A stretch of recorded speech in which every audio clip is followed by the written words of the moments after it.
Assalamualaikum warahmatullahi wabarakatuh. Pemirsa Direktur Ekonomi Digital Center of Economic and Law Studies, Selios, Nailul Huda menilai pemerintah sudah menciptakan 19 juta lapangan kerja itu akan sulit tercapai ya. Target 19 juta lapangan kerja itu akan sulit tercapai.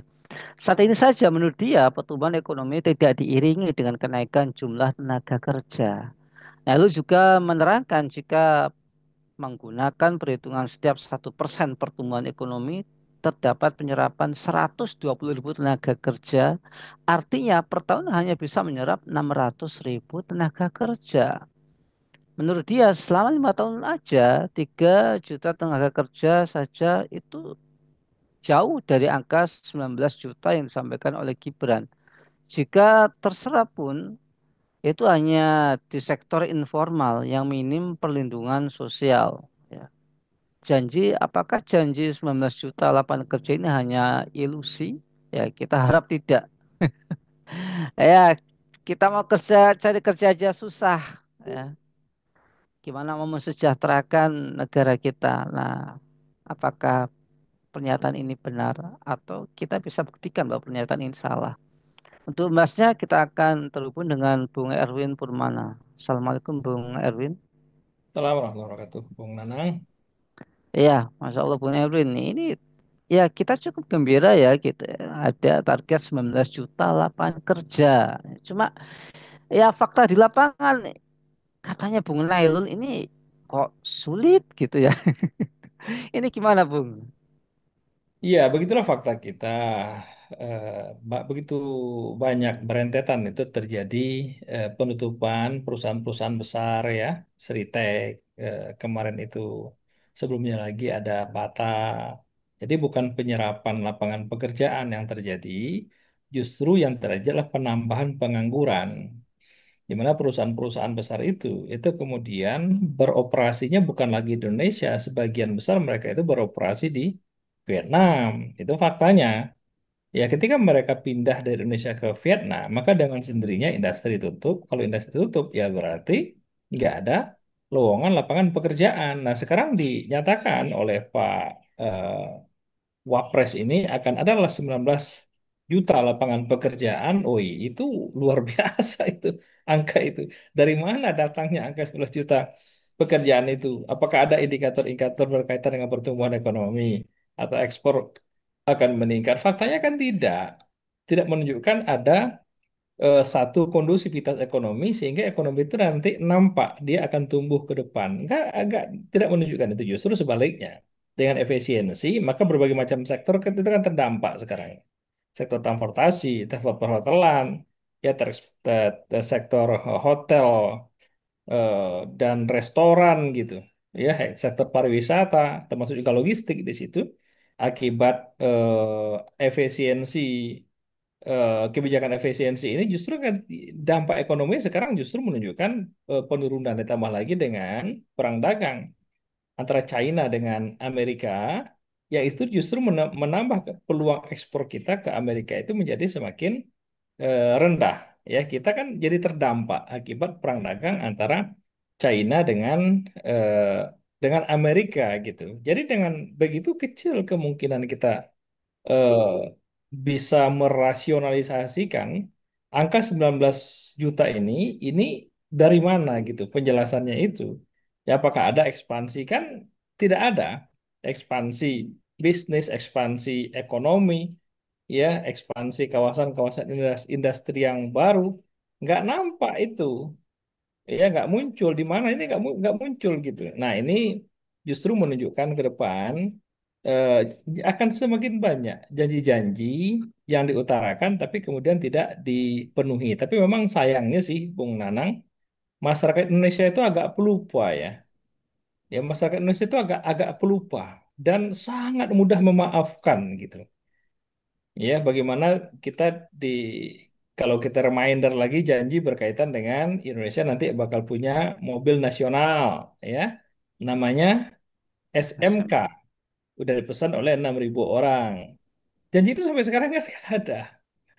Ya, telah ada di 11.000 triliun, nggak ada juga terrealisir. Kalau 11.000 triliun kan enak itu.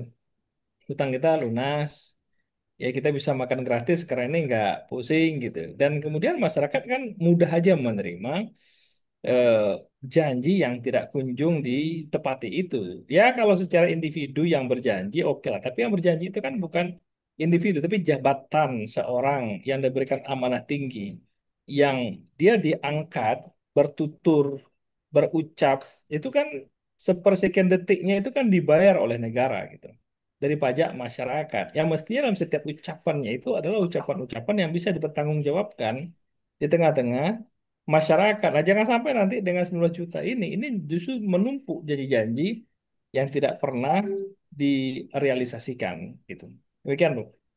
Ya, Bung Erwin, kita berharap ya ke depannya Indonesia ini bisa minimal gitu ya, minimal orang nggak susah nyari kerja di negeri kita sendiri gitu ya. Nah, kita mencoba berbagai macam cara, tapi sampai sekarang kok belum membuahkan hasil yang signifikan, malah jumlah PHK yang terus meningkat gitu. Nah, dalam konsep Islam, bagaimana konsep industrialisasi di segala bidang itu, Bung? Tentunya ketika membuat industrialisasi itu nggak lepas dari proses regulasi, terus kemudian administratif yang simple, sederhana, dan melayani. Sekarang ini kan kalau bisa dipersusah, dipersusah. Ya, ribet dan mahal proses administratif di Indonesia itu. Kalau pingin cepat, maka sekian dulu duitnya keluar. Perusahaannya sudah belum berdiri, tapi duitnya sudah banyak keluar hanya untuk proses administratif. Dalam Islam tuh nggak boleh hal yang semacam itu. Itu riswah namanya. Suap, nggak boleh. Memberi suap, nggak boleh. Menerima suap, nggak boleh itu. Ya, maka dengan begitu menjadi low cost, menjadi minim biaya. Kalau biayanya minim, ya berarti kan industri nanti bisa menekan biaya pada harga yang paling rendah. Terus administrasinya melayani cepat. Orang bikin usaha apa saja. Jika memang usahanya itu tidak melakukan privatisasi terhadap kepemilikan umum, maka dipercepat prosesnya itu. Ya, ada proses pelayanan administratif yang memang dia melayani sederhana cepat. Ya murah. Ini kan yang tidak terjadi di kita sekarang ini. Belum apa-apa sudah dipajak, ya. Terus kemudian tidak terukur kalau orang bikin usaha itu proses jadi perusahaan itu berapa lama? Nggak ada satu ukuran gitu ya. Kalau Anda bikin usaha, maka dalam waktu 2 hari selesai. Mestinya bisa di tengah digitalisasi seperti sekarang ini. Sekarang kan tidak.